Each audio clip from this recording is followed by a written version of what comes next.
There are three tools in Claude Cowork right now that everyone needs to be using, but almost nobody does it correctly. When using these tools, you get 8x more value over using regular AI chat. And in this episode, we're going to talk about these three tools and how to combine them so that you can supercharge what Claude Cowork can do for you. Welcome to Automate Your Agency. Every week, we bring you expert insights, practical tips, and success stories that will help you streamline your business operations and boost your growth. Let's get started on your journey to more efficient and scalable operations.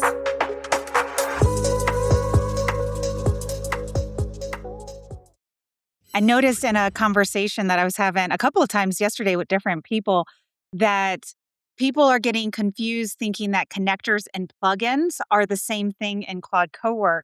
But really, if we're looking at something that's similar, really plugins and skills are more closely related than plugins and connectors.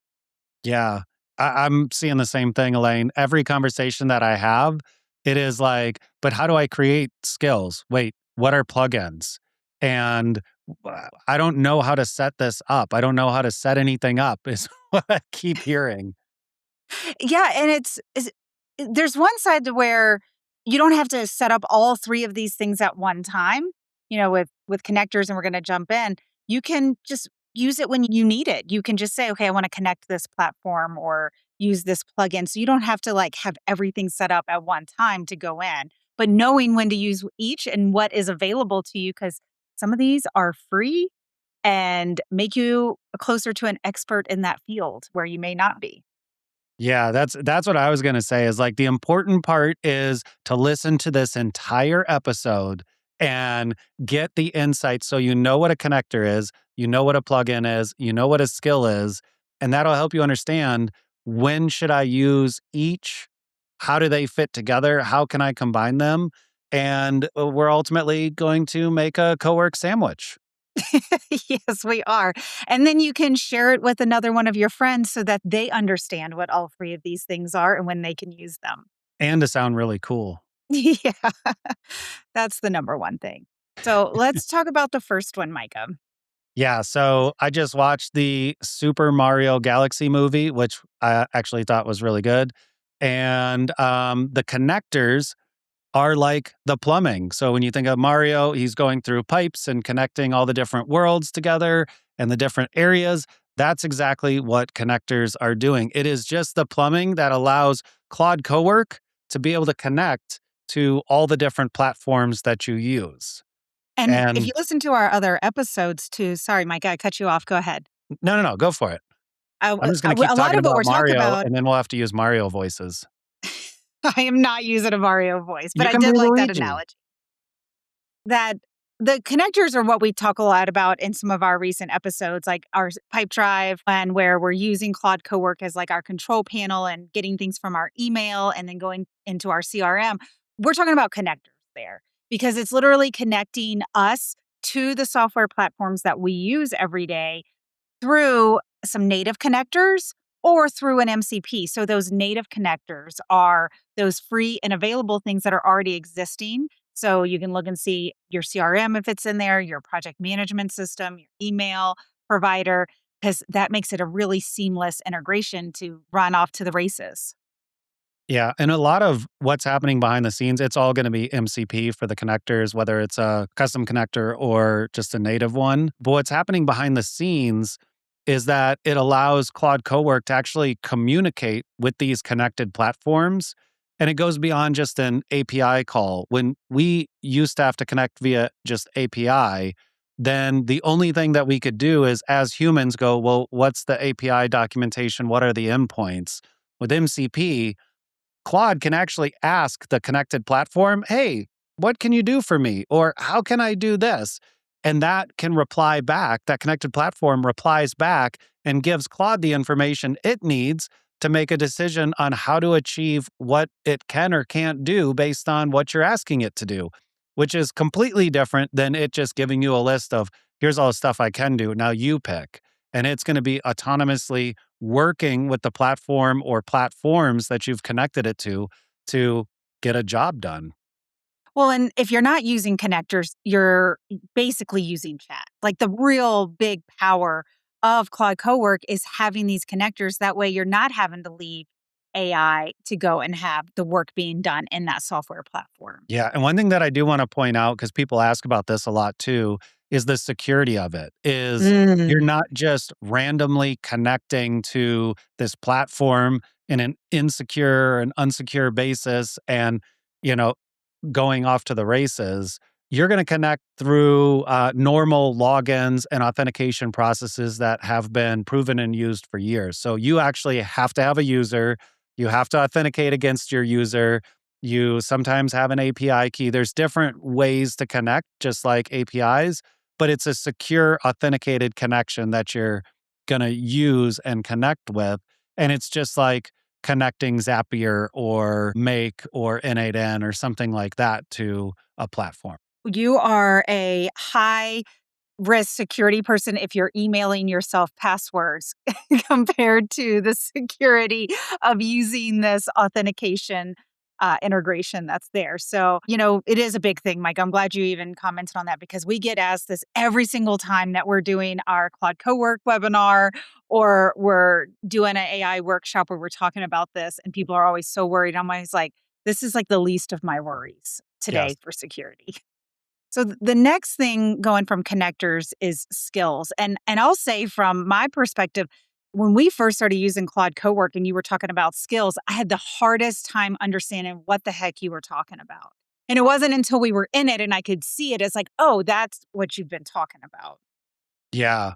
Yeah. And so skills, they work with connectors because if you didn't have the ability to create skills or set up skills in Claude Cowork, then you'd connect the different platforms. And then every time you wanted Claude to do something, you would have to lay out the entire plan of what you wanted it to do, and that would be painful. So, skills solve that. It's basically a standard operating procedure for Claude to say, okay, when the user asks me to do this, then I'm going to load the skill. I'm going to read the SOP. I'm going to read my instructions. Those instructions might say things like connect to Grain, connect to Pipedrive, connect to Gmail, connect to whatever platform is necessary to execute this standard operating procedure.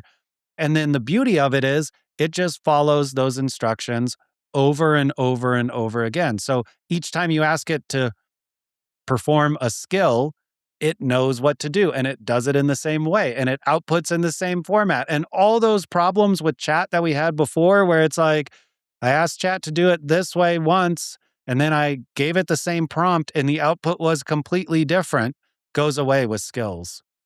Yeah. And you're also not having to recreate the wheel for your team.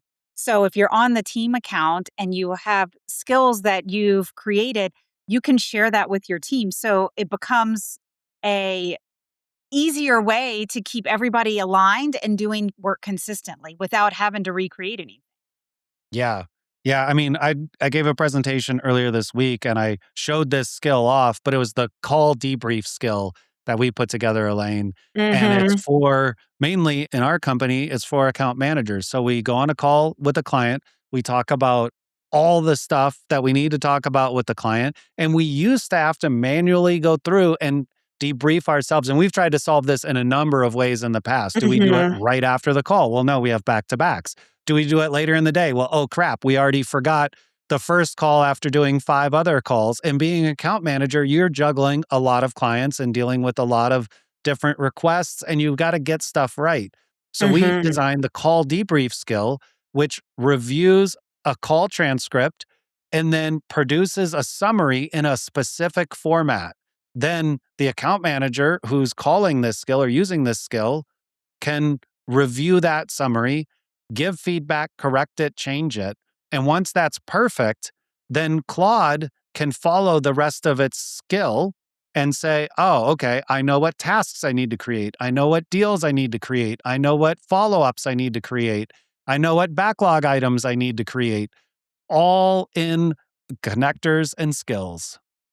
Yeah, I mean, I loved it for that team consistency too. Like we have an episode on why we moved to the Teams account and all the benefits, and this was a big piece of it. Not the only piece of why, but Man, like with our account management team and how many pieces of information that we are like cooking in throughout the day, so many of us, and getting that information out of our head and into our workflow is the most important part of what we do with our clients. Because if it stays in those call notes or in our head, then it's not going somewhere. The other day, Micah, I had an interesting conversation too about this with a friend of mine. And she was saying that for a lawyer that she knows, he has created his own skills for making sure that he is consistent with the agreements that he creates. So, Yeah. because any of us are only at our best for a part of the day.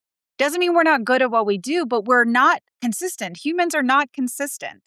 And we're always looking for the easiest way out. So our brains are fatigued and we're going a mile a minute. And I was like, not just us as tech owners are looking at these skills as a way to keep us at our very best every day, but even a lawyer who this is what they do every day has even created his own skills to keep him extremely high performing with every contract he does. I mean, this is a whole like episode in itself, Elaine. I think I was going to share a story because a presentation that I gave earlier this week, one of our current clients was in that audience of the presentation, and he goes, "Hold on, is that how you produce those amazing emails you send after every call?" And Oh, I cat's out said, of the "Yeah, bag. am I fired?" He goes, "No, those emails are perfect." And he goes on to share the beauty of this is that it creates consistency without the human issue of, like you said, being tired, running into, I just got to get this out because I got 3 other meetings coming up, or I got to go pick up my son from school. Like there's so many things and variables that pull at us that the AI systems that we can create with skills allow that consistency. So every follow-up email for every meeting for every client is consistent.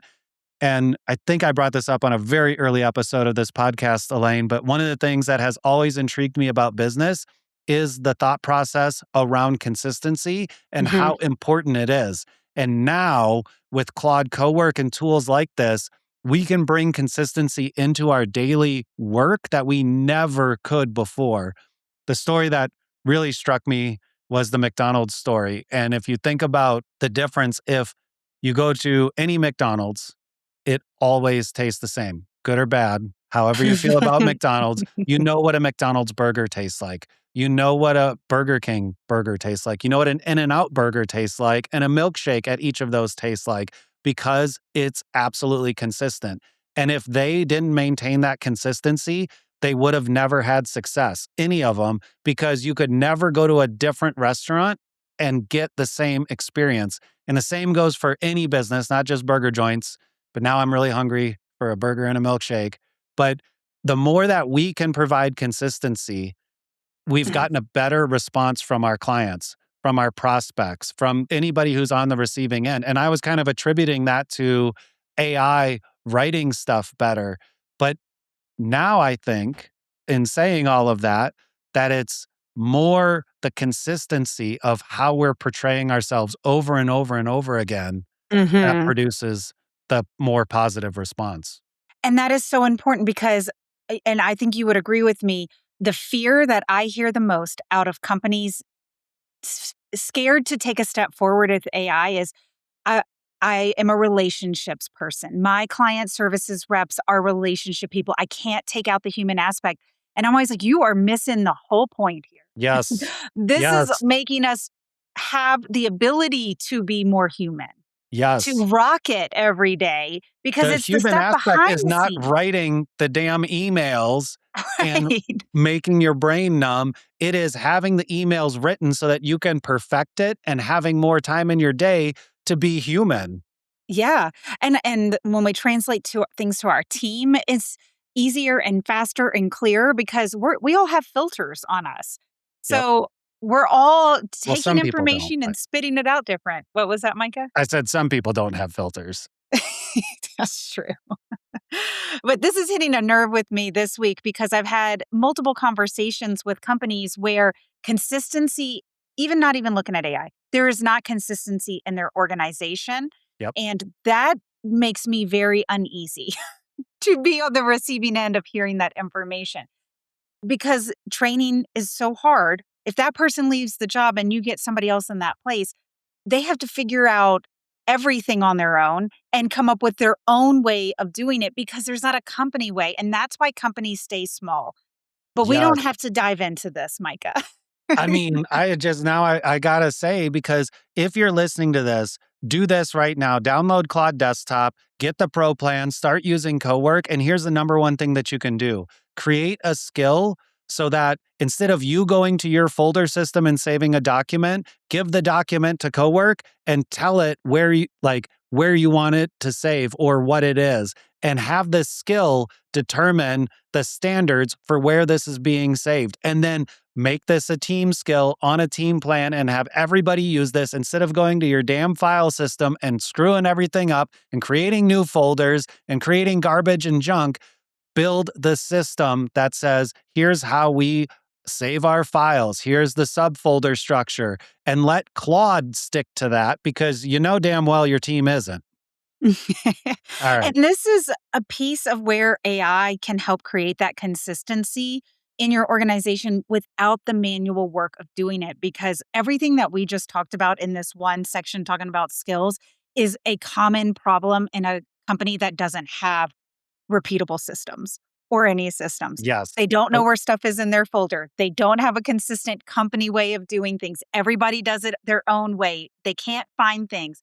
Well, that's a culture problem, A, because it got like that. But also, B, is like AI can help assist you in creating that moving forward, but you have to put the effort in. I mean, this is, I mean, we're doing a whole episode on this because I could keep going, but so that's connectors to skills. Obviously, skills are super important and just an open door into how do you actually solve all of these organizational problems and operational problems, but in the viewpoint of individual roles and responsibilities.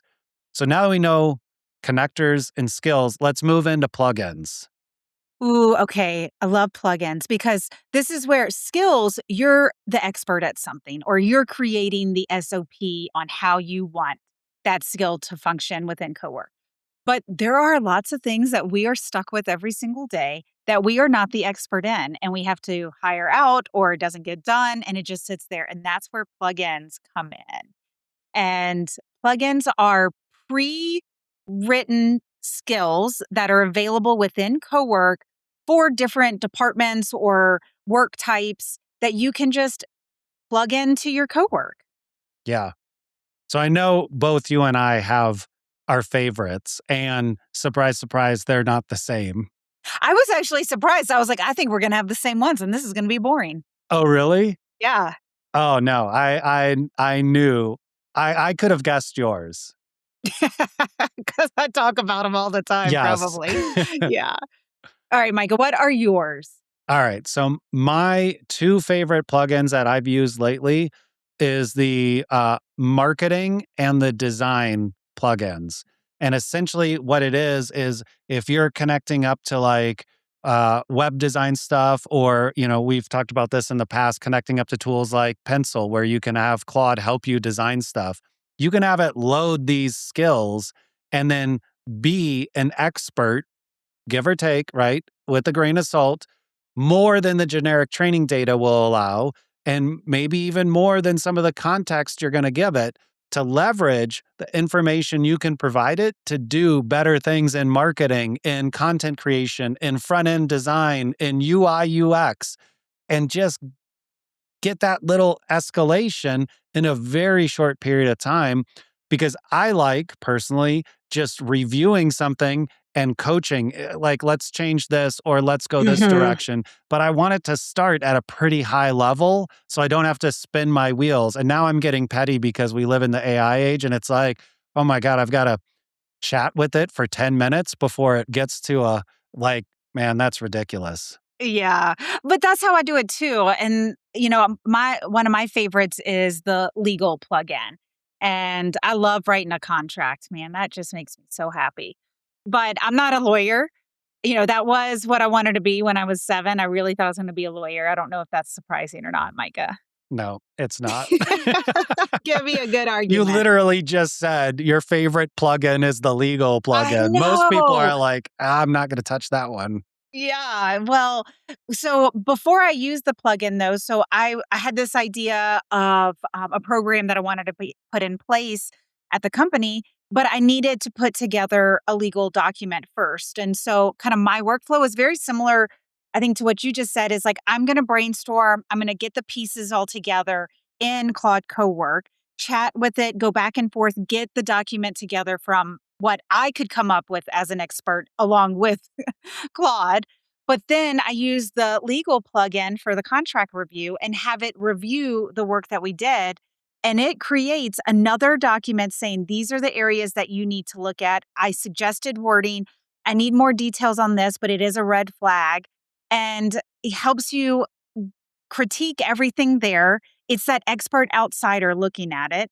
And then I have a final product to then take to a lawyer. I don't want to take them out of it. This is just AI that I'm using and Yeah, you me. still need an expert that can Yes, make judgment calls. I want to make that very clear that we for any of this specialized expertise that we're still using an expert in, but I have a starting place with all my thoughts and some of these loose ends already tidied up before I send it over there, which is a cost saver. Yeah, so I want to point out something on this that you mentioned, but I really want to illuminate this for the listeners.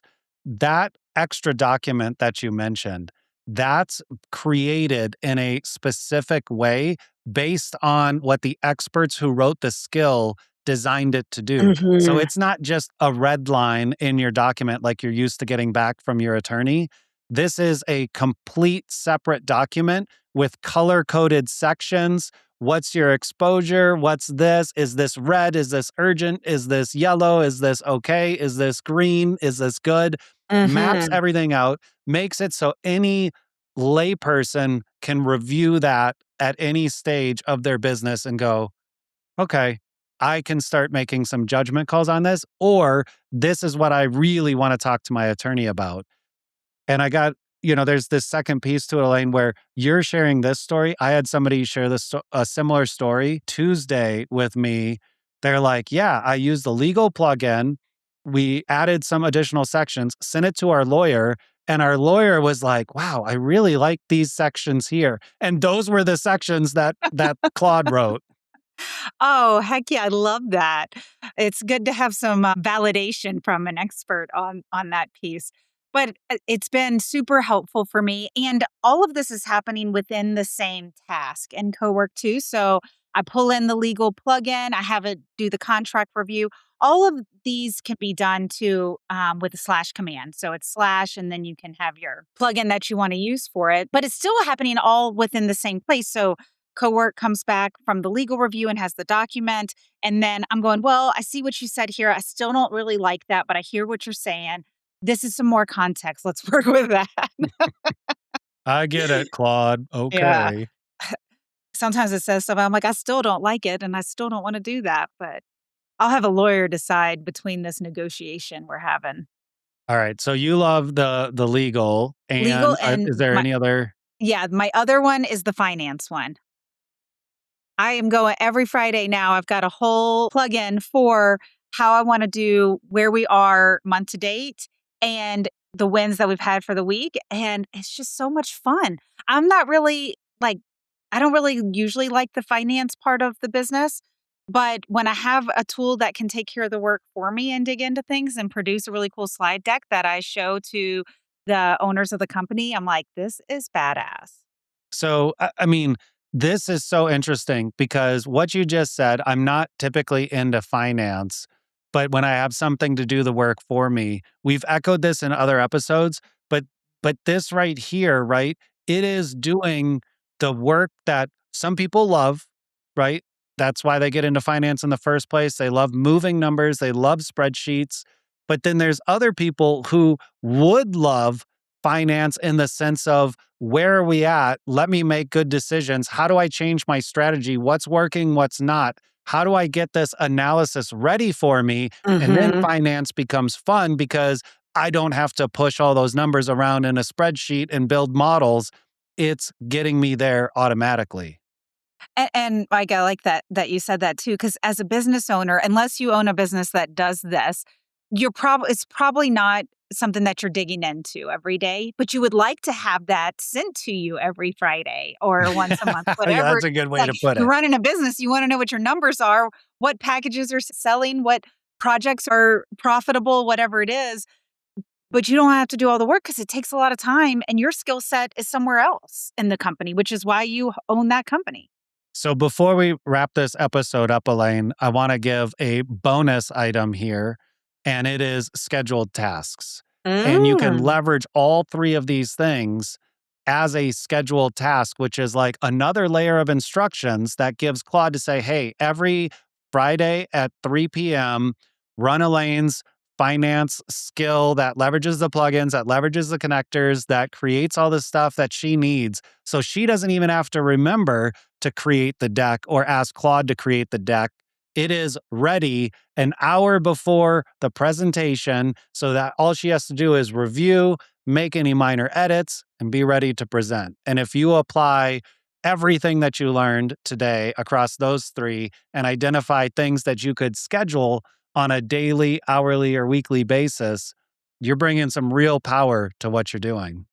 I mean, I love the scheduled ones, and we have the one I think we talked about it last week too with the email that we get every Monday morning looking back at what you and I did.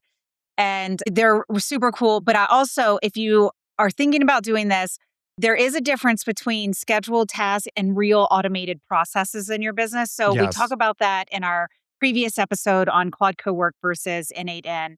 And so that kind of will help differentiate like when do I do a scheduled task and when do I really build an automated tool for this? So that'll help give some clarity. Micah, I love that bonus one. I didn't see that coming. That was a little surprise up my sleeve I had. Yeah, that was a little Tony Sacheries. I like that.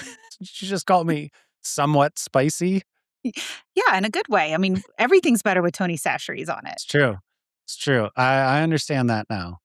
All right. So to summarize everything, we've got connectors that let Claude see your tools and your platforms. You got skills that allow you to teach it your process. And you got plugins that give you a head start on all of this that are skills written by other experts to get you that leg up on what you're trying to do. And the real magic on all of this is combining them together, building those individual systems for your own responsibilities and workload, and sharing some of those skills across your team, and even starting to schedule those out. And if you wanna learn how to build any of these things that we're talking about, how to use them, Mike and I have a second Claude Cowork workshop coming up. We sold out on our first one, coming up on April 16th. So that one is now sold out. We opened up a second date, and May 11th is the upcoming Claude Cowork workshop where we teach you how to do these things, how to build it out, and make it a superpower in your business. We'd love to see you there. Yeah, so you will literally walk away with this stuff in place and Claude as a usable system, not a foggy, I hope I'm doing this right.